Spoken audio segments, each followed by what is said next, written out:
Hi friends, எல்லாருக்கும் வணக்கம். Welcome to our channel Usha Vilas Tamil. எல்லாம் நல்லா இருக்குவீங்கன்னு நினைக்கிறேன். எல்லாம் எப்படி இருக்கீங்க? ஸோ நான் லாஸ்ட்டாக ஒரு வீடியோவில் வந்து சொல்லியிருந்தேன், நான் யூடியூப்பில் என்னெல்லாம் மிஸ்டேக் பண்ணேன் கண்டிப்பாக உங்களோட கூட ஷேர் பண்ணிக்கிறேன் அப்படின்னு சொல்லிட்டு. ஃபஸ்ட்டு மிஸ்டேக்கே என்னோடய சேனலோட நேம் தான். அன்வியும் நானும் சேனலோட நேம் வச்சுருந்தேன். அவளோட வந்து பர்ஃபார்மன்ஸ் கூடவே இருக்கணும்.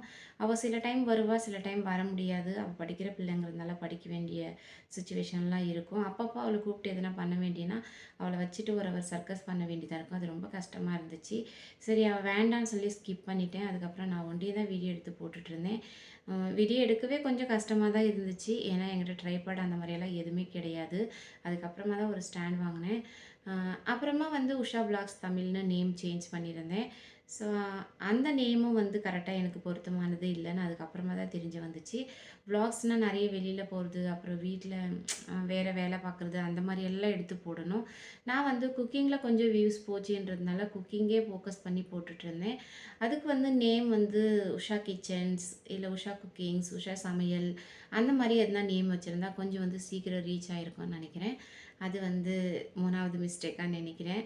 அப்புறம் வந்து குச்சி போடுறேன்னு சொல்லி அதையும் வந்து கொஞ்சம் இதில் போட்டுட்டேன். நான் எப்படின்னா, ஒரு நாள் வியூஸ் போகலையா, மறாவது நாள் வேறு எதுனா பண்ணலாமா அப்படின்னு சொல்லிட்டு வேறு எதுனா வீடியோ எடுத்து போடுறது. இன்னொரு நாள் வந்து இன்னொரு சேனல் போய் டெக் சேனல் செக் பண்ணுறது. நான் என்ன மிஸ்டேக் பண்ணியிருக்கேன், ஏன் எனக்கு வியூஸ் போகல, அதில் எதுனா சொன்னாக்கா அதுக்கு தகுந்த மாதிரி போடுறது.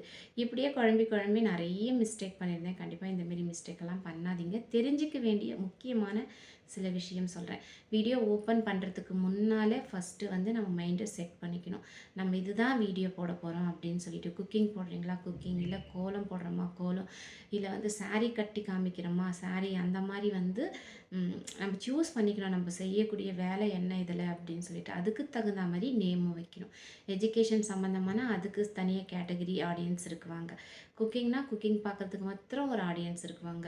விலாக்ஸ்னால் விலாக்ஸ் இன்ட்ரெஸ்ட்டாக பார்க்குறவங்க ஆடியன்ஸ் இருக்குவாங்க. டூரிஸ்ட்டு காமிக்கிறோமா வெளியில் போகிறதுனாக்கா அதுக்குன்னு ஒரு ஆடியன்ஸ் இருக்குவாங்க. ஸோ நம்ம 5 விரல் எப்படி இருக்குது, 5 விதமாக இருக்குல்ல, அந்த மாதிரி தான் எல்லோரும் ஒரு ஒரு ரகமாக இருக்குவாங்க. இதில் வந்து பார்க்க வேண்டியங்க. அதுக்கு தகுந்த மாரி நம்ம வந்து நேம் வந்து செலக்ட் பண்ணி ஃபஸ்ட்டு கொடுத்துடணும். அதேமாரி ஃபஸ்ட்டு நம்ம எந்த வீடியோ போடுறோமோ அதேமாரி கண்டினியூவாக கண்டென்ட் வந்து செலக்ட் பண்ணி வீடியோ வந்து போடணும். கண்டென்ட் எதில் நல்ல கண்டென்ட் கிடைக்கும், டெய்லி டெய்லி வீடியோ போடணுன்னா கண்டிப்பாக டெய்லி வீடியோ போடணும். இல்லை 2 டேஸ் ஒன்ஸ்னால் 2 டேஸ் ஒன்ஸ். 10 மணிக்கு போடுறோம்னா 10 மணிக்கு தான் போடணும். ஒரு நாள் 10 மணிக்கு, ஒரு நாள் 11 மணிக்கு, ஒரு நாள் ஈவினிங்கு. இந்த மிஸ்டேக்லாம் நான் பண்ணேன். எனக்கு எப்போல்லாம் டைம் கிடைக்குமோ அப்போல்லாம் வந்து வீடியோ போடுறது. வியூஸ் போலையா டக்குன்னு இன்னொரு வீடியோ போடுறது.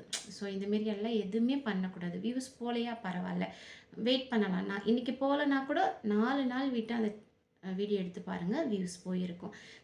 எனக்கு அந்த மாதிரியெல்லாம் தான் இருந்துச்சு. நான் இதில் பெரிய ஒரு மிஸ்டேக் பண்ணிகிட்டு இருந்தேன். எனக்கு 3 மாதம் வந்து காப்பிரைட் ஸ்ட்ரைக் வந்துட்டு இருந்துச்சு. அப்போ வந்து பெருசாக நம்மளுக்கு வியூஸும் போகாது, சப்ஸ்கிரைபரும் வரமாட்டாங்க. ஸோ 3 மாதம் அந்த மாதிரி தான் இருந்துச்சு. பட் வீடியோ மாத்திரம் போடலாம். 3 மாதம் ஆன பார்த்துக்கோ, 90 டேஸ் ஆன பார்த்துக்கோ, அதுவே வந்து கிளியர் ஆகிடும். ஸோ அதெல்லாம் கூட பார்த்துக்கணும். வீடியோ போடுறதுக்கு முன்னால் நல்ல ஒரு யூடியூப் டெக் சேனலில் வந்து செக் பண்ணுங்கள். அதில் வந்து நிறைய கொடுத்துருக்குவாங்க. இப்படி தான் வீடியோ போடணும், இந்த செட்டிங் ஆன் பண்ணணும், இந்த மிஸ்டேக்ஸ் எல்லாம் பண்ணக்கூடாது அந்தமாரின்னு சொல்லிவிட்டு அதை பார்த்துட்டு அதுக்கப்புறம் வீடியோ சேனல் ஓப்பன் பண்ணி நீங்களும் கண்டிப்பாக வீடியோ போடுங்க. கண்டிப்பாக இன்கமிங் பார்க்கலாம். பார்த்தங்க நிறைய பேர் வந்து நான் கால் பண்ணி பேசியிருக்கேன். கான்ஃபிடெண்ட்டாக சொல்கிறேன், ட்ரை பண்ணுங்கள். பட் பார்ட் டைமாக வேலை பார்க்குற மாதிரி போடுறது இது வந்து ரொம்ப சூப்பராக இருக்கும். அதாவது ஒரு வேலையை பண்ணுறேன்னா அது வந்து கொஞ்சம் கஷ்டமாக தான் இருக்கும். பட் எந்த எதிர்பார்ப்பும் இல்லாமல் கொஞ்ச நாளைக்கு வந்து நம்ம சேனலை நல்லா க்ரோத் பண்ணணும். இதில் வந்து நம்மளுக்கு ஒரு டார்கெட் மாதிரி வந்து கொடுத்துருக்குவாங்க. 1000 சப்ஸ்கிரைபர் 4000 வாட்ச் ஹவர்ஸ் இருக்கணும். ஸோ அப்போ தான் நம்மளோட வந்து மானிட்டேஷன் ஆகும் நம்மளோட சேனலு. ஸோ எனக்கு வந்து 1000 சப்ஸ்கிரைபர் வந்தாச்சு. இன்னும் 4000 வாட்ச் ஹவர்ஸ் வரல. ஸோ அதுக்குரிய எஃபெக்ட் இனிமேல் நான் போடணும். அதுக்கப்புறமா தான் இன்கமிங் எதுவுமே பண்ணலை இவ்வளோ சொல்கிறீங்களே அப்படின்னா, நான் வந்து தெரிஞ்சுக்கிட்டு கரெக்ஷன் பண்ணிக்கிட்டேன், இதெல்லாம் பண்ணக்கூடாதுன்னு சொல்லிட்டு. ஸோ இந்த சேனலை விட்டு சரி வேறு சேனல் ஓப்பன் பண்ணலாமான்னு யோசித்தேன். பட் இருந்தாலும் சேனல் வந்து ஆக்டிவாக இருக்குது, எதுக்கு வந்து விடணும். சரி எந்த அளவுக்கு முடியுதோ அந்த அளவுக்கு எஃபெக்ட் போட்டு அந்த 4000 வாட்ச் ஹவர்ஸை கம்ப்ளீட் பண்ணலாம் டிசைட் பண்ணியிருக்கேன். பட் இருந்தாலும் நான் இன்னொரு சேனல் ஓப்பன் பண்ணியிருக்கேன், ஹன்வி சாய் கிரியேஷன் சொல்லிட்டு. நான் அதில் வந்து சாரீ குச்சி எல்லாம் எப்படி போடுறதுன்னு வீடியோ போட்டுட்ருக்கேன் தனியாக. வெறிய குச்சி டிசைன்ஸ், குரோஷா டிசைன்ஸ், அந்த மாரி தான். ஸோ அந்த மாரி என்ன நம்ம போடுறோமோ, அது மாரியே ஒரே மாரியே போட்டுட்டு வரணும். அப்பதான் சீக்கிரம் வந்து சேனல் வந்து குரோத் ஆகும். ஷார்ட்ஸ் போடுறோம்னா, ஃபர்ஸ்ட்டு வந்து ஷார்ட்ஸில நெறைய சப்ஸ்கிரைபர் மட்டும் தான் வருவாங்க. வாட்ச் ஹவர்ஸ் வந்து நம்மளால கம்ப்ளீட் பண்ண முடியாது. அப்படி ஷார்ட்ஸ் மாத்திரம் போடுறோம்னா 10 மில்லியன்ஸ் ஷார்ட்ஸ் 10 மில்லியன்ஸ் வியூஸ் நம்மளுக்கு வரணும் ஷார்ட்ஸில. அப்போ வந்து நம்ம மானிட்டேஷன் அப்ளை பண்ணலாம். மொத்தத்தில வந்து 1000 சப்ஸ்கிரைபர் இருக்கணும். 4000 வாட்ச் ஹவர்ஸ் இருக்கணும். அப்பதான் மானிட்டேஷன் அப்ளை பண்ண முடியும்னு சொல்லிட்டு சொல்றாங்க. ஸோ நான் வந்து சிலருக்கு மானிட்டேஷன் அப்ளை ஆயிருக்கிற சேனல்ஸ்க்கெல்லாம் கால் பண்ணி கூட பேசியிருக்கேன். அவங்கலாம் கூட அதுதான் சொன்னாங்க. 1000 சப்ஸ்கிரைபர் இருக்கணும். 4000 வாட்ச் ஹவர்ஸ் கம்ப்ளீட் பண்ணா தான் நம்மளுக்கு வந்து எலிஜிபிலிட்டி இருக்குன்னு சொல்லிட்டு, சரி நம்மளும் ட்ரை பண்ணலான்னு சொல்லிட்டு தான் ட்ரை பண்ணியிருக்கேன். கண்டிப்பா இந்த வீடியோ உங்களுக்கு யூஸ்ஃபுல்லா இருக்குன்னு தான் நெனைக்கிறேன். புதுசா யாருன்னா பார்த்து உங்களுக்கு டவுட் இருந்துச்சுன்னா, கண்டிப்பா எனக்கு கமெண்ட்ஸ் பண்ணுங்க. நான் வந்து உங்களுக்கு அதுக்கு ரிப்ளை பண்றேன். Okay friends. Thank you.